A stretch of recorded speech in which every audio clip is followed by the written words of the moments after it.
about the corporate veil, in which there is a two ways for lifting it. The corporate veil will be lifted in the two conditions, in the two circumstances. One is according to the jurisdiction, judicial interpretations, and second one is according to the statutory requirements. So judicial interpretation का मतलब क्या है कि जहां पर कोई case किया गया हो या दो पार्टीज के बीच में कोई केस चल रहा हो, जैसे वर्सेस, ठीक है, डैमलर वर्सेस कॉन्टिनेंटल, तो जहां पर ऐसे कोई केस के थ्रू जब उसका वर्डिक्ट आया हो, सुनवाई के बाद जो बेसिकली सॉल्यूशन मिलता है, जो आप बोलते हैं फैसला किया जाता है, उसके थ्रू जो कॉर्पोरेट वेल को लिफ्ट किया जाता है, that comes under the judicial interpretation, ठीक है। And in the second one, that is the statutory requirement, it means those companies who are not able to fulfill the protocols or the regulations which is basically made under the act, like companies act के through आप अपने company को register करवाते हैं, चाहे वो companies act 2013 हो, 1956 हो, 1912 हो, ज्वाइंट स्टॉक कंपनीज के अंडर करवाया हो, तो आपने कंपनी को पहले तो रजिस्ट्रेशन करवाना होता है, और कंपनी जो है that registered under the companies established companies act के अंडर में उसको हम रजिस्टर कराते हैं।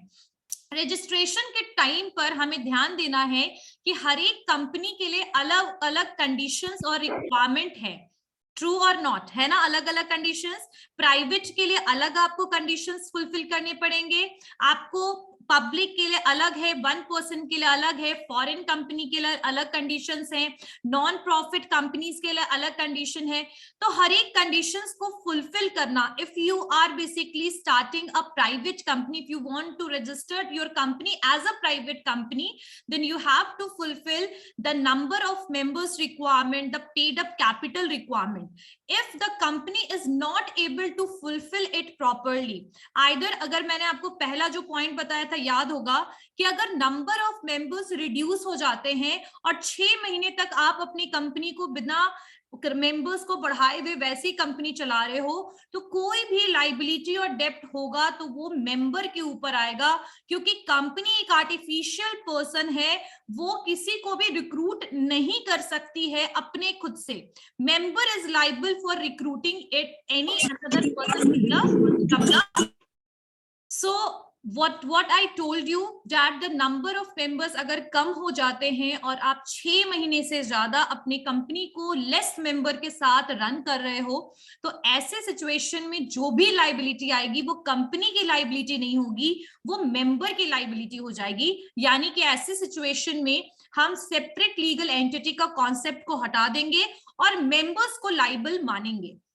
कोई भी अगर डेप्ट हो गया, कोई भी लॉस हो गया, तो member will be liable for that, because I told you that company is an artificial person, they don't have hands, they don't have a physical appearance, but yes it exists under, बोल सकते it exists, ठीक है, in the eyes of law, yes it exists, but it doesn't mean कि वो खुद से recruit कर लेगा। For that they required the person, ठीक है, लिविंग पर्सन उनको चाहिए होगा जो रिक्रूटमेंट करे। ट्रू। सो ये चीज को ध्यान रखते हुए लाइबिलिटी किसकी हो जाएगी, आपके पर्सन की लाइबिलिटी हो जाएगी, मेंबर की लाइबिलिटी हो जाएगी। चलिए, I am sharing the screen.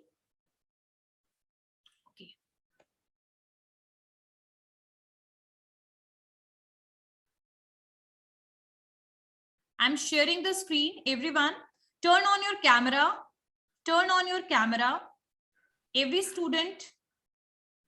Okay, so we were on this topic, we were on this point. Okay, so statutory provisions or requirements which we were discussing. So the first point, I guess, the reduction in the members of the company, that is clear to all of you. Is it clear to all of you? सबको समझ में आ गया था? पहला जो point था reduction यानी कम हो जाना members of the company. Clear हो गया बेटा सबको? Yes ma'am.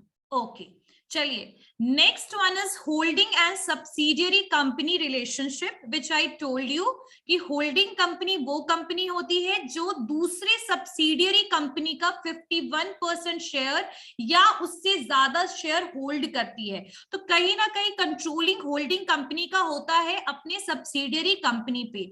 लेकिन क्या बोलती है गवर्नमेंट, आपका कंपनीज एक्ट क्या बोलता है कि होल्डिंग कंपनी और सब्सिडियरी कंपनी सेपरेट है।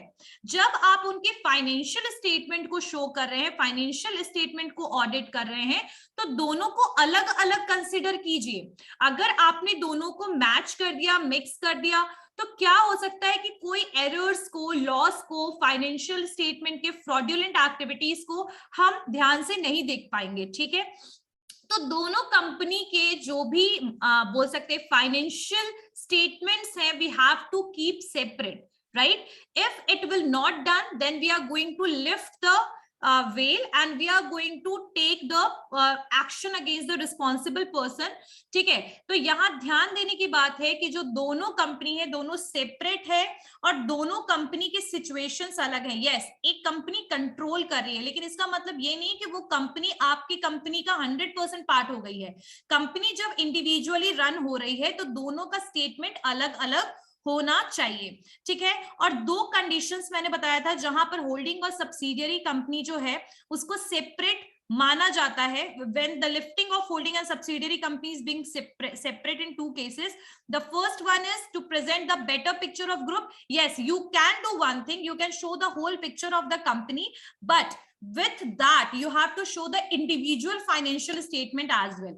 And in the case when the court says that the profit of the subsidiary company is basically the part of the holding company, अगर खुद से कोर्ट कहता है कि सब्सिडियरी कंपनी का जो प्रॉफिट है वो होल्डिंग कंपनी का पार्ट है, प्रॉफिट का पार्ट है, क्योंकि होल्डिंग कंपनी नॉमिनी है, तो ऐसे सिचुएशन में हो सकता है कि यहां पर आप सेपरेट वाली चीजों को हटा दो थोड़ी देर के लिए, समझो ये।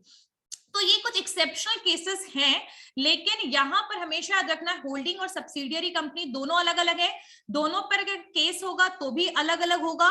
ठीक है, होल्डिंग कंपनी का सब्सिडियरी कंपनी से कोई रिलेशनशिप नहीं है, कंपनी दोनों अलग अलग ऑपरेट हो रही है। रिलेशनशिप इन दैट सेंस कि दोनों एक दूसरे के अकाउंटिंग स्टेटमेंट को कंट्रोल नहीं कर सकता है। ठीक है, आपको अलग अलग उसको शो करना है, अगर नहीं होगा तो वहां पर कॉर्पोरेट वेल को लिफ्ट कर दिया जाएगा। Next one is the investigation of the ownership of the company. See, कहीं ना कहीं चाहे वो कोई भी कंपनी रन कर रहा हो सकता है कि कुछ ही लोगों को इसका फायदा हो रहा हो, ये भी पॉसिबिलिटी है। कोई ना कोई एक ऐसा मेंबर होता है जिसको सबसे ज्यादा कंपनी में फायदा हो रहा होता है। ठीक है, तो that person is basically owner. तो यहां पर सेंट्रल गवर्नमेंट कहता है कि the central government on its own और an order of the tribunal, यानी सेंट्रल गवर्नमेंट खुद से या मतलब ऑर्डर, ट्रिब्यूनल के ऑर्डर से। यहां पर देखो मैंने उस दिन बताया था ट्रिब्यूनल ऐसा करवाएगा, लेकिन एक्चुअली ट्रिब्यूनल ऑर्डर देगा गवर्नमेंट को। सो गवर्नमेंट खुद या फिर गवर्नमेंट को ऑर्डर ट्रिब्यूनल की तरफ से मिलेगा कि एक या एक से ज्यादा इंस्पेक्टर्स को हायर, मतलब इन्वेस्टिगेशन के लिए भेजिए। ठीक है, इन्वेस्टिगेशन के लिए जो इंस्पेक्टर्स होंगे, यहां पर वो इंस्पेक्टर नहीं है, यहां पर कंपनी के इंस्पेक्टर्स हैं। ठीक है, तो इंस्पेक्टर को भेजा जाएगा इन्वेस्टिगेशन के लिए कंपनी के रिगार्डिंग मेंबरशिप के लिए कि भाई इसमें से ट्रू पर्सन कौन है। ट्रू पर्सन यानी कि ओनर कौन है कंपनी का, लेकिन ये तभी होगा जब कुछ वर्ड्स हैपन होगा किसी कंपनी में। तो जो ट्रू ओनर्स है, जिसको इन सारे इंसिडेंट से या फ्रॉडुलेंट एक्टिविटी हुआ हो, जो भी चीज है उससे किसको सबसे ज्यादा फायदा होने वाला है, इसको इन्वेस्टिगेट करवाया जाएगा गवर्नमेंट की तरफ से या ट्रिब्यूनल। ट्रिब्यूनल यहाँ पर एनसीएलटी है, national company law tribunal, that was established under the companies act 2013, right. तो यहाँ पर ट्रू पर्सन को इन्वेस्टिगेशन करवाना है, किसके द्वारा इन्वेस्टिगेशन होगा ये, it will be done by the government और by the order of the tribunal. ठीक है, अब यहाँ पर ट्रू पर्सन के लिए क्या क्या चीजें देखी जाएगी। सबसे पहले देखा जाएगा कि who are or have been financially interested in success और फेलियर, यानी कंपनी के सक्सेस होने से किसको फायदा हो रहा है, कंपनी के फेल होने से किसको लॉस हो रहा है, तो ये पर्सन को देखा जाएगा। ठीक है, दूसरा देखा जाएगा कि कंपनी को बेसिकली कंट्रोल कर कौन रहा है, तो ये सारी चीजें इन्वेस्टिगेशन में पता करवाई जाएगी। और उसके अलावा देखा जाए कि बेनिफिशियल इंटरेस्ट शेयर्स में, कंपनी के शेयर्स का बेनिफिशियल इंटरेस्ट या कौन सबसे ज्यादा शेयर्स किसके पास है और सबसे ज्यादा बेनिफिट किसको होने वाला है, तो इन सारी कंडीशंस को देखते हुए हम इन्वेस्टिगेशन को करेंगे। यहां पर कुछ चीजें दी हुई हैं, देखिएगा। विदाउट प्रेजुडिस, प्रेजुडिस मतलब without any kind of discrimination, right. Prejudice यानी कि it is a kind of, we can say perception, ठीक है। प्रेजुडिस जब हम कोई चीज सोच करके कोई अंतर करते हैं, ठीक है, तो कोई भी प्रेजुडिस नहीं होगा। प्रेजुडिस मतलब समझते हो, like it is a kind of a discrimination which is based according to our perception. Like बहुत लोग ऐसा सोचते हैं कि अरे वो पर्सन गरीब है तब तो वो अच्छा नहीं होगा, उसकी वो अच्छा नहीं होगा, दिस इज प्रेजुडिस, ठीक है। तो ये गलत होता है, सोशली भी गलत है और ये लीगल वे में भी इट इज रॉन्ग। तो यहां बिना कोई प्रेजुडिस के, बिना कोई परसेप्शन के, बिना कोई डिस्क्रिमिनेशन के पावर दिया गया है कि सेंट्रल गवर्नमेंट अपॉइंट कर सकता है इंस्पेक्टर को, ठीक है, और ट्रिब्यूनल चाहे तो प्रोसीडिंग्स भी करवा सकता है अफेयर ऑफ द कंपनी के अफेयर्स के लिए, प्रोसीडिंग्स वगैरह यानी कोर्ट में सुनवाई वगैरह, इन्वेस्टिगेशन मेंबर्स का ये सब, ठीक है।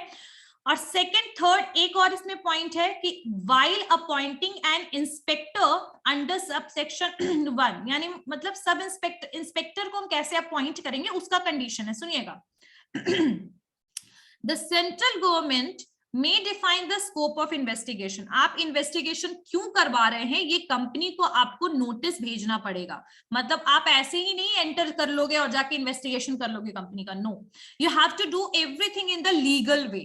Like if the tribunal will get any case regarding to the company or any fraudulent activities are registered under the company's name, then in that situation either the tribunal will allow the government कि जाइए उस company में आप क्या करवाइए, investigation कराइए, या तो फिर खुद से गवर्नमेंट खुद से इंटरफेयर कर सकता है अगर उनको ये चीज पता लगेगा कि इस कंपनी में धोखाधड़ी या कोई भी इवेंट, जो भी कोई भी आपका जो एक्टिविटी हो रहा है जो एक्सेप्टेबल नहीं है वो चीजें हो रही हैं, तो ऐसे सिचुएशन में गवर्नमेंट खुद भी जा सकता है। लेकिन यहां पर एक टर्म दिया है कि सेंट्रल गवर्नमेंट डिफाइन करेगा कि आप इन्वेस्टिगेशन क्यों करवा रहे हैं, ठीक है।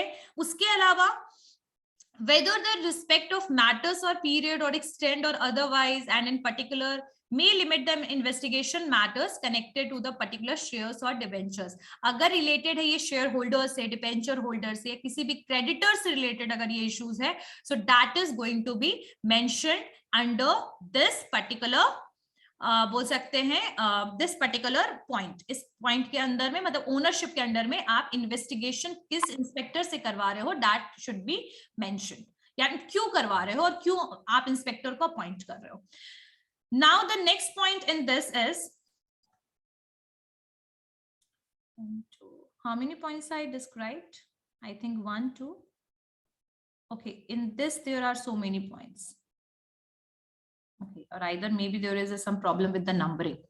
Okay, now when there is a directors with the unlimited liability, ordinarily we know that the liability of the directors in the limited company is same as the member of the company. Nothing is act like the prevent their liability made in the unlimited by the memorandum of the company or if limited by memorandum. What does it mean? ठीक है, इसको ध्यान से सुनिए कि कोई भी अगर company, Kishan Kumar please set down और settle down because you are walking and it is affecting the whole class. Please sit down or settle down. बैठ जाइए एक जगह पे, आप चल रहे हैं, that is basically affecting the whole screen. ठीक है, sit down. Okay.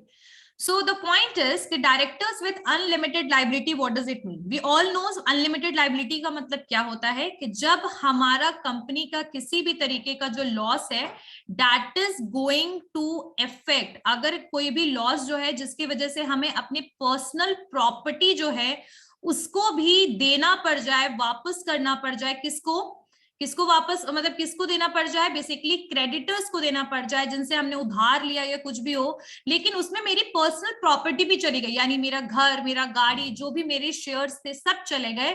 सो वैसे सिचुएशन को हम कहते हैं अनलिमिटेड लाइबिलिटी। तो यहां पर बोला जा रहा है कि देखिए जो भी डायरेक्टर लिमिटेड कंपनी का होगा उसका तो लाइबिलिटी अनलिमिटेड नहीं होगा, लिमिटेड ही होगा बाकी मेंबर्स की तरह। उसके बारे में आपका मेंशन भी होगा, मेमोरेंडम ऑफ एसोसिएशन में कि भाई डायरेक्टर की लायबिलिटी जो है वो लिमिटेड है। लेकिन कई बार आपने देखा होगा कि it might be possible that the liability of the directors are unlimited and it is somehow mentioned in the बोल सकते एमओए। सो अगर एमओए में अनलिमिटेड है तो अनलिमिटेड है, लिमिटेड है तो लिमिटेड है, ठीक है। So that same thing is even applied on the managers. But यहां देखो अनलिमिटेड लाइबिलिटी आपके कंपनीज में ज्यादातर नहीं होता है। I think there is some point, these points are related with the true ownership of the company, like either the related with the directors, related with the investigation, related with the appointment of the inspector. Now the next one is fraudulent conduct of the business. There is some numbering problem, don't see it, ठीक है। यहाँ पर कोई numbering problem हो गया होगा।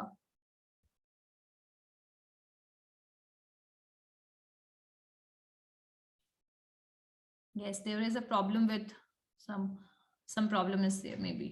Okay, so next one is fraudulent conduct of business, ठीक है। So if in the course of winding up of the company, अगर आप अच्छा winding up क्या होता है, कोई बताएगा मुझे? What is the meaning of winding up? What is the meaning of winding up? Commerce student, so many of you, I guess you all are passed from the you all are from the commerce background. So I guess this question is not irrelevant for you all. You can tell me about that. What is the meaning of winding up?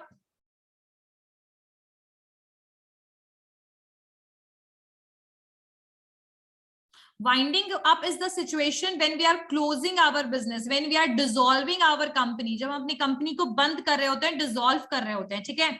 तो जब हमारा winding up होने वाला होगा company का, तो कई बार it appears that any business of the company has carried on the intention to defraud the creditors of the company और any other person, the tribunal may declare that person who is knowingly parties of carrying of the business in the fraudulent manner personally responsible without any limitation of liability.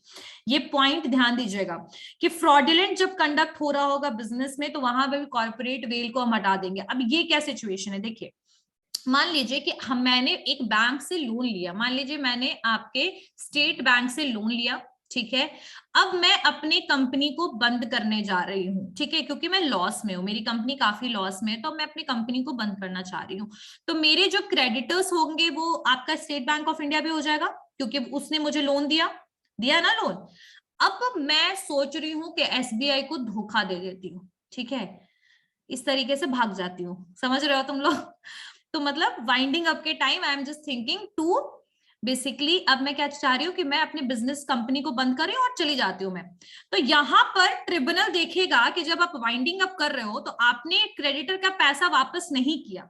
अगर आपने वापस कर दिया creditor का पैसा तो well and good, कोई problem नहीं। लेकिन अगर आपने क्रेडिटर का पैसा वापस नहीं किया और आप भागने की कोशिश में हो या धोखा देने की कोशिश में हो क्रेडिटर को, तो तब यहाँ पर ट्रिब्यूनल जो है और गवर्नमेंट जो है दोनों मिलके एंटर करेगी और आपको पकड़ के लेकर आएगी और आपके अनलिमिटेड और लिमिटेड लाइबिलिटीज का कहानी नहीं सुनेगी, सीधे कहेगी पैसा पूरा पे करो। आई बात समझ में? In the situation when you are basically indulge in the fraudulent activities, in the case of the winding up, when you are not ready to pay the amount to the creditors or you want to just basically, अगर आप उस पैसे को बचाने की कोशिश कर रहे हो, तो ऐसे सिचुएशन में आप चाहे आपकी लाइबिलिटी लिमिटेड हो या तो आपकी चाहे लाइबिलिटी अनलिमिटेड हो, मेंबर्स को ही पकड़ा जाएगा। जो मेंबर या जो ट्रू ओनर है उसको पकड़ा जाएगा और उससे पैसा जो है वो क्रेडिटर का पेमेंट करवाया जाएगा। क्लियर हुई बात? समझ में आया? क्लियर हुआ सबको? Everyone you all are able to hear me? आवाज आ रही सबको मेरी clear? You all are able to hear me?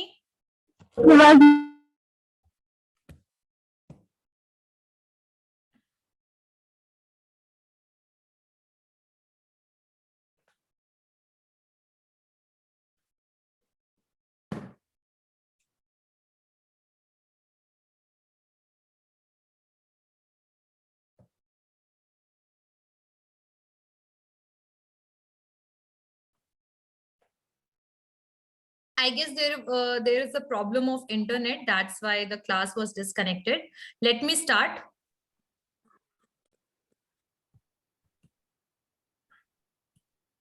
Just wait for a sec. Everyone, mute yourself. Okay. So we were on the topic. Mute yourself. Mute कीजिए.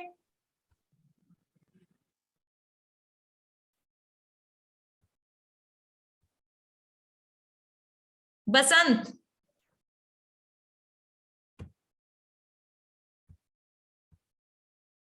Yes, ma'am. Why you are unmuting yourself? I am just saying to hear this voice. चलिए start करते हैं class. So here the point is, अब मैं इसको एक बार फिर से बता दूंगी, कहीं ना कहीं अगर कंफ्यूजन अगर होगा तो वो क्लियर हो जाएगा, ठीक है? तो यहाँ अगर आप फ्रॉडुलेंट कंडक्ट कर रहे हैं बिजनेस का, अगर आपने वाइंडिंग अप के टाइम पे कोशिश किया कि आप जो है वो डिफ्रॉड करे, क्रेडिटर के साथ धोखाधड़ी करे, जिन्होंने आपको लोन दिया हो या जिनके पैसे आपकी कंपनी में लगाए हो, अगर आप कोशिश करोगे उनके साथ धोखाधड़ी करने का, तो ऐसे केस में आप पर्सनली रिस्पॉन्सिबल होंगे, यानी कि जो ट्रू ओनर है that person will be personally responsible for that fraudulent activities, and government and tribunal, they both are going to take strict action against you, as well as you have to pay the compensation to the creditor and you have to pay the whole amount. तो इसके लिए आपके against तुरंत से कार्रवाई कौन करेगा? Central government and साथ साथ में ट्रिब्यूनल. तो this one is the case of, ये आपका होगा fraudulent conduct of the business, right? अब यहां पर एक दो, अच्छा, this point is not actually in bold. This is one of the reason I can't able to see some points. This point is in bold, तो मैंने इसको देख लिया, बाकी मुझे दिख नहीं रहा था. तो I guess fraudulent conduct of business clear हो गया सबको? एवरीवन, सबको क्लियर हो गया fraudulent conduct of business? Everyone? Yes, ma'am. Yes, ma'am. Clear हो गया बेटा सबको? Okay, next point is investigation in the affairs of the company. अच्छा, affair of the company का मतलब है कि कंपनी चल कैसे रहा है, किस तरीके का उनका इंटरनल वर्क जो है वो काम कर रहा है, किस तरीके से कंपनी जो है वो रन कर रहा है, चल रहा है, ठीक है? So where the central government is of the opinion that necessary to investigate into the affairs of the company, ठीक है?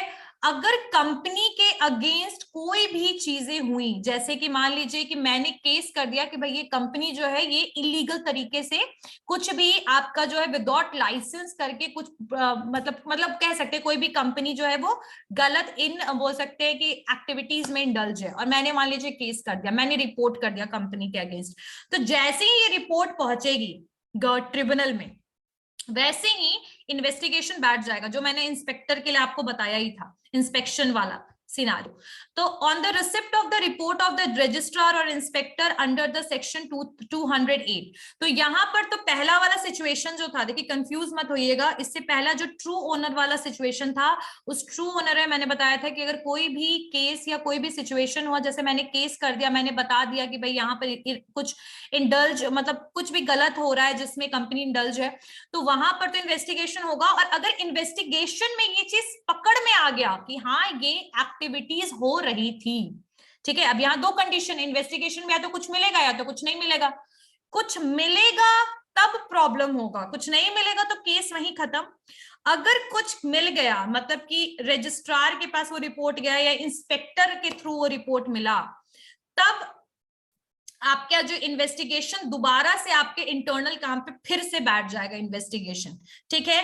और या तो कोई resolution passed by a company that affair of the company out to be invested, या कोई special resolution को पास कराया गया हो कि भाई इस कंपनी पे इन्वेस्टिगेशन बैठना जरूरी है. और ये रिजोल्यूशन ज्यादातर जो आप बोल सकते हैं प्राइवेट कंपनी ज्यादा पब्लिक कंपनी में होता है कि रिजोल्यूशन के थ्रू कोई रिजोल्यूशन आया कि भाई इस कंपनी के लिए इन्वेस्टिगेशन करना जरूरी है, या तो रिपोर्ट में कुछ फाइंड आउट हुआ, या तो रिपोर्ट रजिस्ट्रार से मिला या तो इंस्पेक्टर से मिला, दोबारा इन्वेस्टिगेशन पे बैठेगा काम, दोबारा इन्वेस्टिगेशन होगा, या तो फिर अगर कभी भी कोई स्पेशल रिजोल्यूशन को पास करवाया गया खुद से गवर्नमेंट ने पास करवाया कि इसके ऊपर कार्रवाई बैठाई जाए, तो वहां पर इनके अफेयर्स पे इन्वेस्टिगेशन होगा।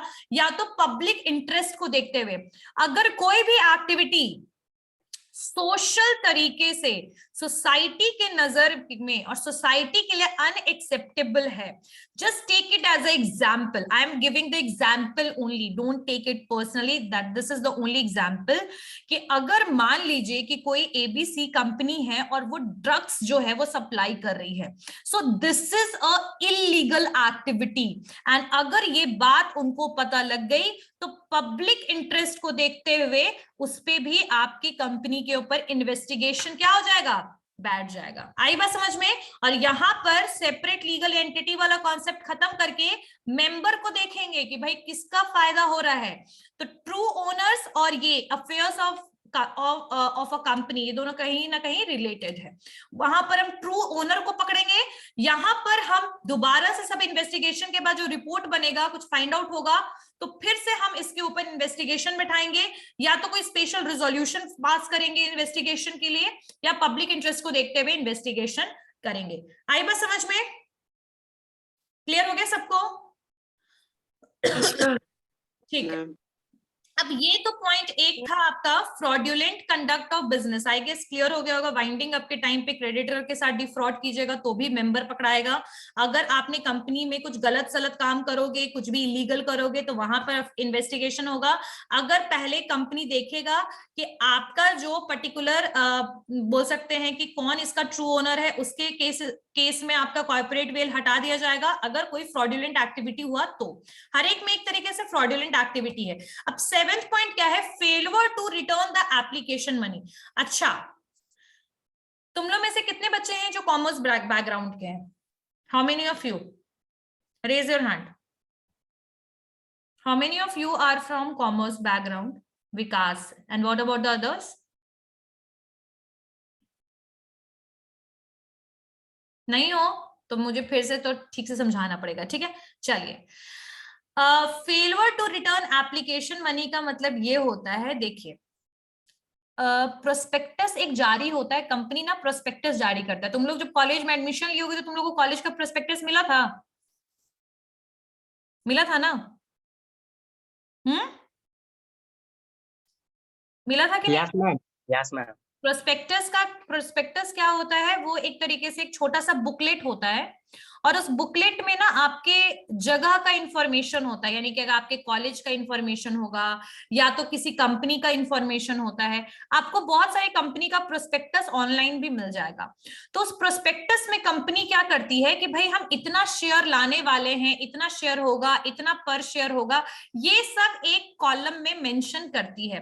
तो एप्लीकेशन, जैसे मान लो कि मैंने एप्लीकेशन भरा कि भाई एबीसीटी लिमिटेड कंपनी का ना मुझे शेयर्स लेना है, मैंने एप्लीकेशन भर दिया, अब मैंने पैसा पेमेंट कर दिया। बता दूं मैं पहले कि कभी भी आईपीओ आएगा, जो भी बच्चे शेयर्स में पैसा लगाते हो तो तुम लोग को पता होगा, जब भी आईपीओ आता है ना तो पैसा पहले जमा करना पड़ता है, बाद में शेयर्स मिलता है। पता है कि नहीं ये बात? पता है यस मैम, है ना? Yes ma'am. शेयर्स तो बाद में मिलेगा और पैसा तो पहले देंगे, ठीक है? और मान लीजिए कि फर्स्ट लॉट में आपको शेयर्स नहीं मिला, शेयर्स इशू नहीं हुआ, तब आपके पैसे वापस आने चाहिए, रह जाने चाहिए? आने चाहिए, आने चाहिए, वापस आने चाहिए। लेकिन अगर नहीं आया तो यहाँ पर यही केस को डिस्क्राइब किया गया, failure to return the application money. Application money of what? Application of shares, ठीक है? तो ये सेक्शन 39 में डिस्क्राइब है कि no allotment of any share, अगर शेयर्स आपको नहीं मिला, अलॉट नहीं किया गया, जो कंपनी ने ऑफर किया था पब्लिक को कि भाई आओ मेरे कंपनी का शेयर्स लो, लेकिन जब एप्लीकेशन मैंने भरा तो मुझे नहीं मिला शेयर्स, तो ऐसे सिचुएशन में जो भी पैसा होगा that need to be basically यहां पर आपको वापस करना पड़ेगा, ठीक है?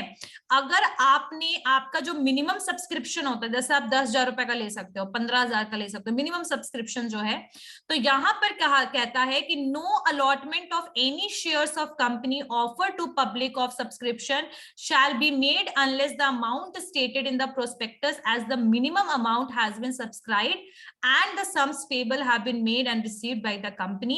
If the amount of minimum subscription is not received within 30 days from the date of issue of prospectus or such period as may be specified by SEBI, Security Exchange Board of India, the amount shall be returned within such prescribed time.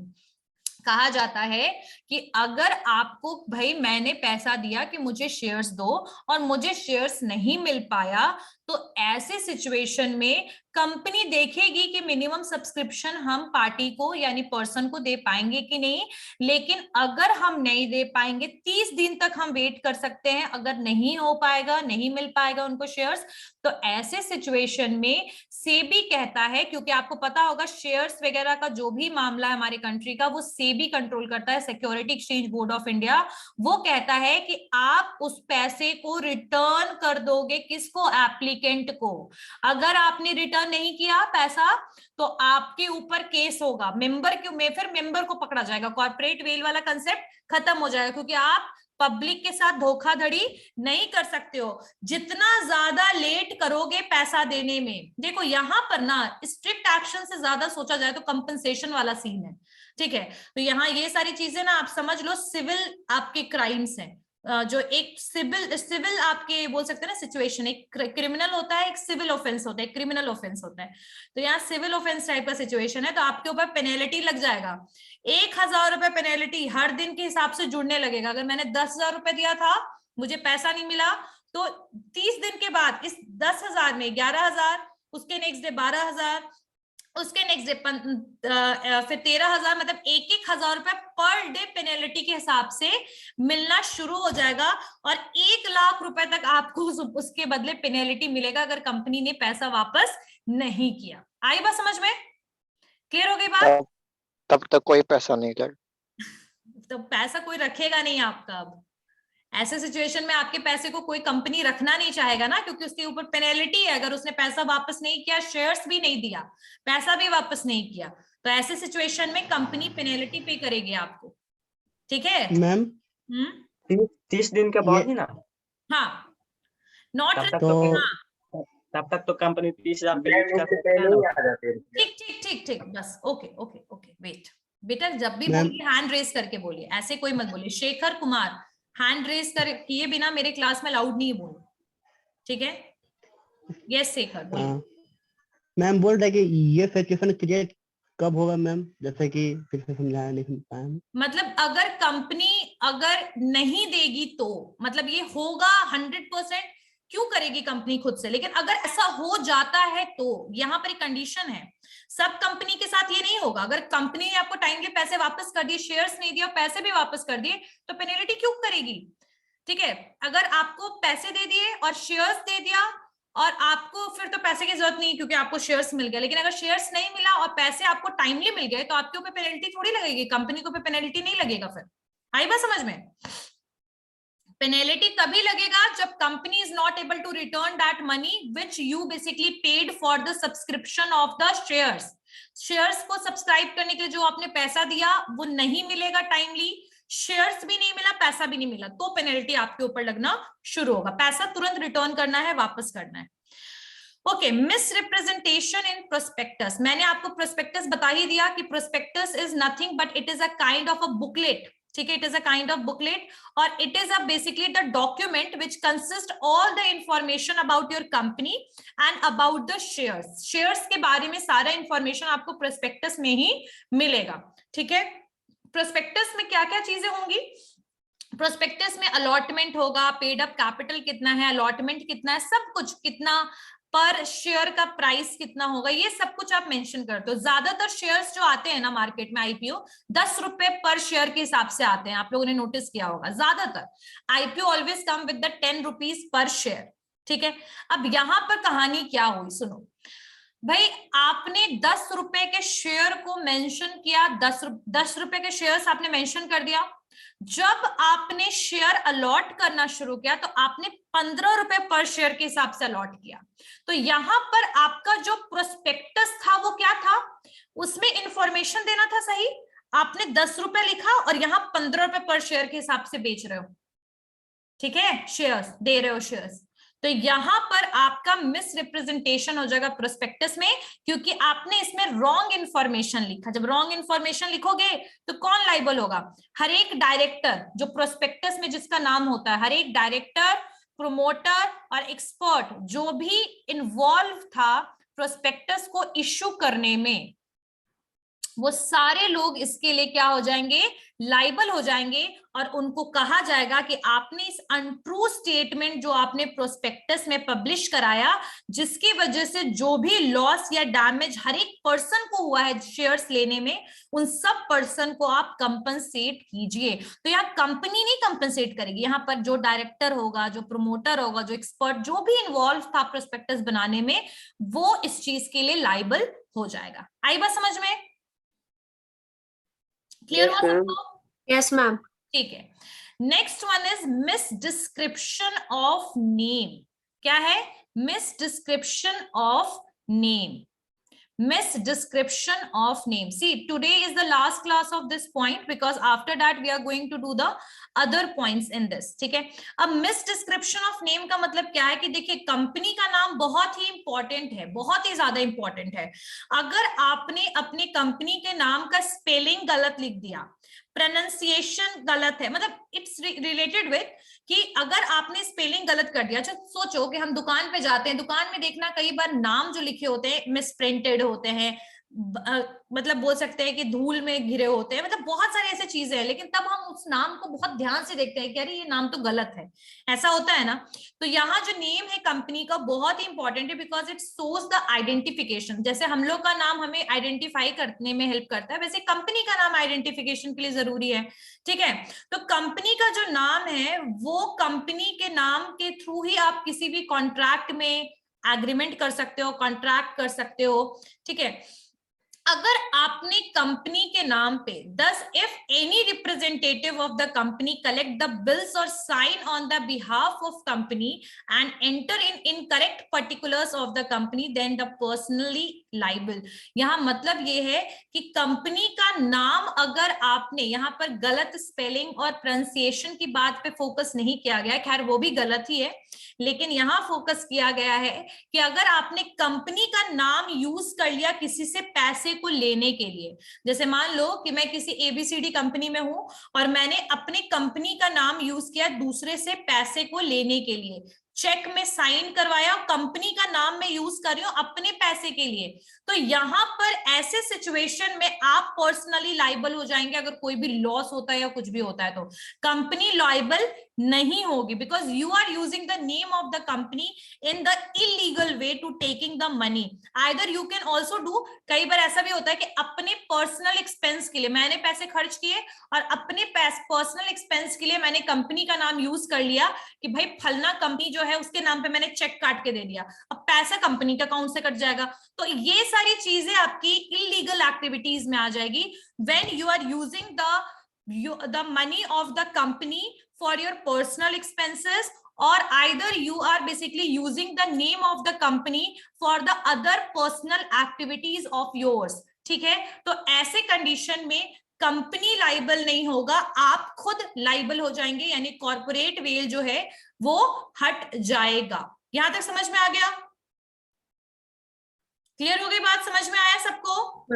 Miss description of name. Okay, next one is ultra vires act. Ultra vires का मतलब समझते हो? Memorandum of association of article of association पढ़े होगे नहीं? No ma'am. अच्छा, तो ultra vires act वो होगा जब आप कोई चीज इम्प्रॉपर करोगे और लीगल, मतलब कानून की नजर से, मतलब जो चीज बाउंडेशन एक दिया गया है, जो एक लक्ष्मण रेखा खींचा गया है कंपनी के लिए, उससे बाहर जाके जब कुछ काम करोगे तो that is called ultra vires acts. ठीक है? अच्छा, प्री इनकॉर्पोरेशन कॉन्ट्रैक्ट क्या होता है पता है? जैसे मान लीजिए कि हम लोग को पता है ना कि कंपनी को रजिस्टर कराना पड़ता है, पता है कि नहीं तुम लोगों की कंपनी को रजिस्टर कराना पड़ता है? Yes ma'am. Yes ma'am. Compulsory है। सोल प्रोप्राइटरशिप में कंपलसरी है कि नहीं? किसी को पता है सोल प्रोप्राइटरशिप में कंपलसरी है कि नहीं? नहीं है कंपलसरी। पार्टनरशिप में भी कंपलसरी नहीं है। तो लेकिन कंपनी में आपके लिए कंपलसरी है। सोल प्रोप्राइटर पता है कौन होते हैं? घर के आसपास जनरल स्टोर वालों को देखा है, ग्रोसरी Yes, स्टोर वाले को, जनरल स्टोर को, उनको कहते हैं सोल प्रोप्राइटर, जो अपना बिजनेस खुद से रन करते हैं। तो ऐसे लोगों को रजिस्ट्रेशन कराने की जरूरत नहीं होती है। हाँ, लेकिन अगर आपका टर्नओवर का मतलब होता है जब आपका 20 करोड़ से ज्यादा का आपका साल में टर्नओवर है, तब आपको जीएसटी के हिसाब से गुड्स एंड सेल्स टैक्स के अंडर में आपको अपने बिजनेस को रजिस्टर कराना पड़ता है। 20 करोड़ से जो कम वाले हैं, 20 लाख से जो कम वाले हैं, 20 लाख से जो कम वाले हैं, उनको रजिस्ट्रेशन कराने की जरूरत नहीं है। लेकिन 20 लाख से जो भी 20 लाख या 20 लाख से ज्यादा का जिनका साल में टर्नओवर है, उनको जीएसटी के अंडर में रजिस्ट्रेशन कराना पड़ता है। तो जीएसटी रजिस्ट्रेशन होता है, सोल प्रोप्राइटर बिजनेस रजिस्ट्रेशन की बात नहीं है। आपको जीएसटी नंबर मिलेगा, आप लोगों ने देखा होगा कि बहुत सारे दुकान के बाहर जीएसटी नंबर लिखा होता है ना तुम लोग का, तो यही चीज है। हाँ बिल्कुल। तो आपका ऐसे का बिजनेस रजिस्ट्रेशन की जरूरत नहीं होती है। एक शॉप एंड एस्टैब्लिशमेंट एक्ट ऐसे है, उसमें वो म्युनिसिपल कॉर्पोरेशन के अंडर में आता है। तो अगर उसमें रजिस्ट्रेशन करवाने का मन है तो करा लो, नहीं तो मत कराओ, तो कोई कंपलसरी नहीं। लेकिन कंपनी रजिस्ट्रेशन कराना है ना। तो कंपनी को रजिस्टर करने में ना कई बार बहुत टाइम लग जाता है। जैसे आज मैंने फॉर्म भरा है, कल वो सारे डॉक्यूमेंट्स, उसमें एमओए लगाना, एओए लगाना, 30 दिन रजिस्ट्रेशन प्रोसीजर में लेगा। तो लगभग मान के चलो 1.5-2 महीना कहीं नहीं जा रहा है। फिर इनकॉर्पोरेशन का सर्टिफिकेट मिलता है। प्राइवेट कंपनी और पब्लिक कंपनी बिना इनकॉर्पोरेशन सर्टिफिकेट के अपने बिजनेस शुरू नहीं कर सकती है। लेकिन प्राइवेट कंपनी के पास ऑप्शन है कि एक बार कंपनी रजिस्टर हो गया, आपके पास सर्टिफिकेट नहीं भी है, तो आप अपने बिजनेस को स्टार्ट कर सकते हैं। तो यहाँ प्री इनकॉर्पोरेशन कॉन्ट्रैक्ट का मतलब ये है कि जो कॉन्ट्रैक्ट आपने कंपनी को स्टार्ट करने से पहले बनाया हो, ठीक है। जैसे प्रोमोटर्स क्या करते हैं ना, यस रिशु, यस मैम। हाँ बोलो। हाँ मैम, ये जो आप बता रहे थे कि सोल में रजिस्ट्रेशन कराने के लिए, तो वो तो 10 लाख से अधिक होता है तब ना, 10 लाख से कम रहता है? 20 लाख तक है। हाँ 20 लाख तक है। आप एक बार चेक कर लेना, 20 लाख हो गया। 20 लाख तक में अगर आपका रजिस्ट्रेशन 20 लाख रुपए तक टर्नओवर है आपका, 20 लाख से कम, तब आपको रजिस्ट्रेशन कराने की जरूरत नहीं है। लेकिन 20 लाख से ज्यादा जैसे बढ़ेगा ना, वैसे रजिस्ट्रेशन कराना जरूरी हो गया। ठीक है ऋषु? हम जान रहे थे कि हाँ वो बढ़ गया, अमाउंट बढ़ गया, एक बार चेक कर लेना। ठीक है, चलो okay. Now the next point is pre incorporation contract. दीदी नहीं चाहिए। Pre incorporation contract. सो प्री इनकॉर्पोरेशन कॉन्ट्रैक्ट वो सारे कॉन्ट्रैक्ट होंगे, जैसे मान लो मैं बिजनेस शुरू करने वाली, अपनी कंपनी शुरू करने वाली हूँ, मैं प्रमोटर हूँ कंपनी की, मैंने मेरे पास आइडिया है, मैं स्टार्ट कर रही हूँ कंपनी को, और अचानक से क्या हुआ कि मैंने बहुत सारा बना लिया। जैसे मान लो मैंने रेंट पे घर, मतलब रेंट पे बिल्डिंग लेना था कंपनी शुरू करने के लिए, तो मैंने एक इनकॉर्पोरेशन सर्टिफिकेट बनाया उसके लिए, कि मतलब एग्रीमेंट बना लिया, इनकॉर्पोरेशन सर्टिफिकेट रजिस्ट्रार देता है। मैंने एक नॉर्मल सा एग्रीमेंट कर लिया भाई ओनर के साथ बिल्डिंग के, कि भाई मेरा बिजनेस कंपनी शुरू होने वाला है, चलिए कॉन्ट्रैक्ट बनाते हैं। अगर मान के चलो कि 20 लाख रुपए में मैंने बिल्डिंग लेना था, 20 लाख रुपए साल का मुझे पे करना था, और उसने अचानक से बोल दिया कि 20 लाख की जगह वो 25 लाख का हो गया, तो फिर इस बात के लिए ना कंपनी लायबल नहीं होगी कि आपने 20 लाख में तय किया, फिर वो 25 लाख हो गया। जो भी बढ़ा हुआ अमाउंट होगा वो प्रोमोटर उसके लिए पर्सनल लायबल हो जाएगा, कि भाई आपने कंपनी को शुरू करने से पहले जो भी कॉन्ट्रैक्ट किया है, बनाया है, उस कॉन्ट्रैक्ट के लिए कंपनी लायबल नहीं होगा। कंपनी उन कॉन्ट्रैक्ट के लिए लायबल होगा जब वो कंपनी शुरू होने के बाद हो। कंपनी शुरू होने से पहले जो भी आपने कोई भी कॉन्ट्रैक्ट किया हो, उससे कंपनी का लेना देना नहीं है, उसके लिए प्रोमोटर पर्सनली लायबल होगा।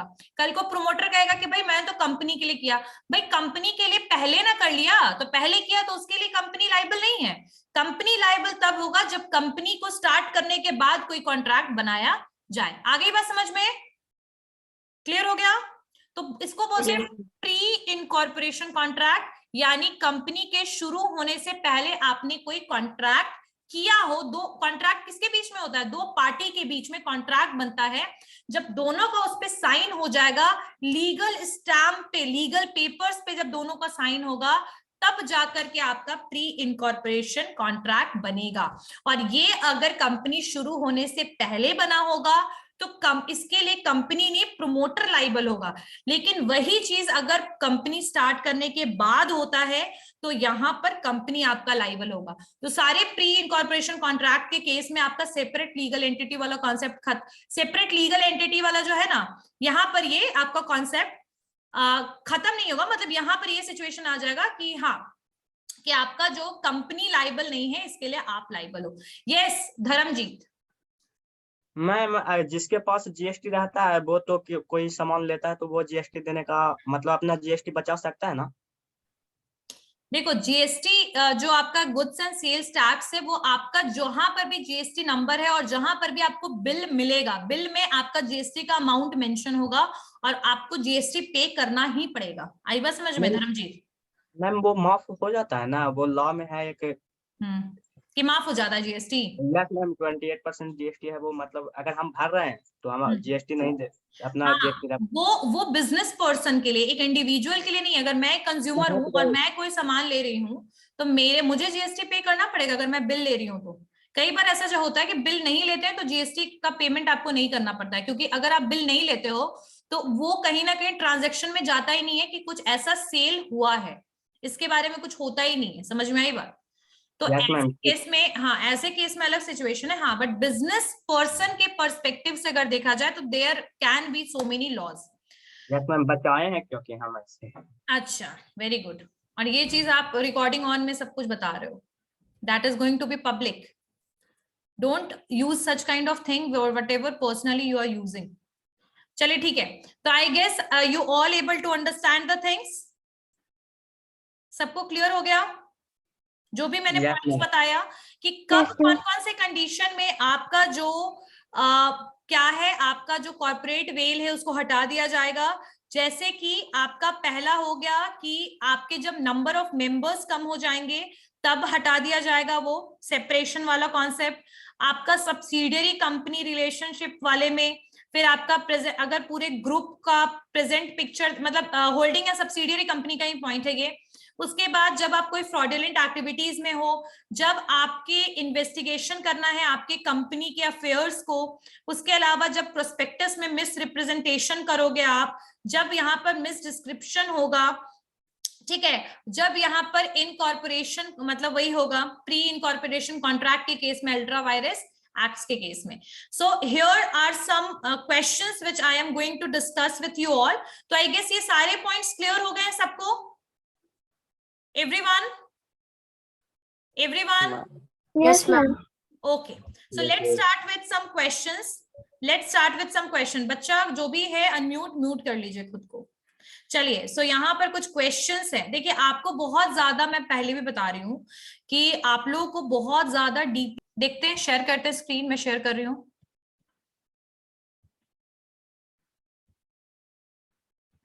So I have some questions for you all. So I guess what is the meaning of the company? What are the various characteristics of the company? That is clear to all of you. So here I have some questions for you all. What is the meaning of company and define its characteristics? So I guess everyone knows about the answer of this. Company are basically formed under Companies Act or registered under the Companies Act 2013 or the previous Companies Act. What are the characteristics? Perpetual succession, artificial person, common seal, separate legal entity, transferability of shares, है ना? So there are so many characteristics, right? Limited liability. And what the next is the MCQs. अब MCQs देखते हैं. Who is going to tell me the answer of this? कोई भी answer ऐसे नहीं बोलेगा, रेज करके हाथ बोलेगा. In which section of the Companies Act 2013 companies meaning is defined? 2 subclause 34, 2 subclause 28, 2 subclause 20, 2 subclause 35. What will be the answer? Raise your hand. Yes, Dharamji. 234. Anyone else? Yes, Vikas. Yes, ma'am. 234. Anyone else? The answer is 2 subclause 20. In the section C is the right answer. In the section 2 subclause 20, the Companies Act 2013 meaning is defined, right? Okay, raise your hand. Which of the following is the special characteristics of the company? Artificial company, separate legal entity, limited liability? Yes, Shweta. Ma'am, D. All of the above. Anyone else? Yes, ma'am. Option D, all of above. Hand raise क्यों नहीं कर रहे हो? D ma'am, Yes, option ma'am. D. Hi, ma'am. I am saying why you all are not raising the hand. Yes. Roll number 89. All of the above. Shekhar Suman, Shekhar Kumar, Shekhar Suman. Yes. Yes ma'am, D ma'am, all of the above। Okay. So the answer of this will be all of the above, because all these are the characteristics of the company: artificial company, separate legal entity, limited liability. Okay. In the famous case of the Solomon versus Solomon and Company Limited, it was held that company is at law a different person. Company is at law a different person from its director. Company is a law a different from its member. All of the above. बताइए इसमें से कौन सा answer होगा?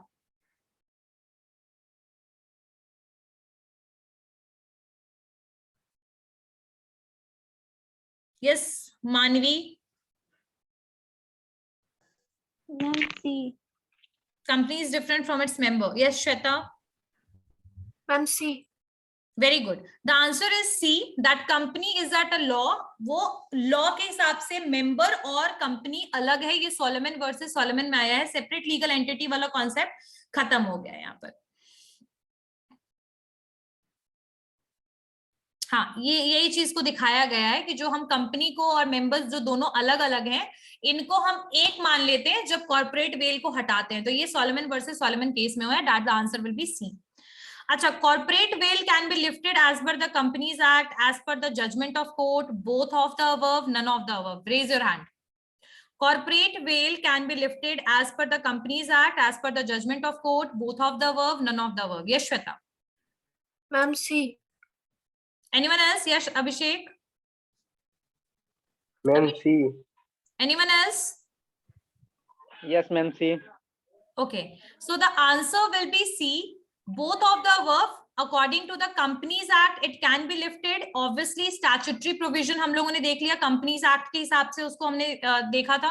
और judgment हमने वो जज जो आपका judicial interpretation के हिसाब से भी corporate veil जो है उसको हटाया जाता है, वो भी हमने देख लिया है. Okay. In which of the following event lifting of corporate veil may be allowed by court? कौन से situation में court जो है वो allow करेगा corporate veil को lift करने के लिए? When company is formed to protect revenue, when company is formed for the improper conduct or fraud, both of the above, none of the above. Raise your hand.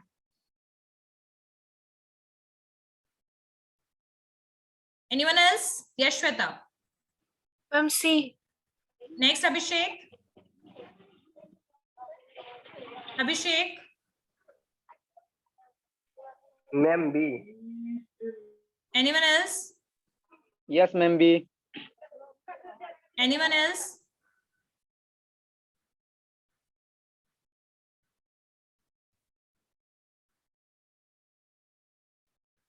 चलिए, the answer will be C, both of the above. ठीक है, the answer will be C, both of the above. Okay. So next question is true and false, and there are some fill in the blanks. Let's start with the fill in the blanks. A Company Act 2000 came into force on. Raise your hand.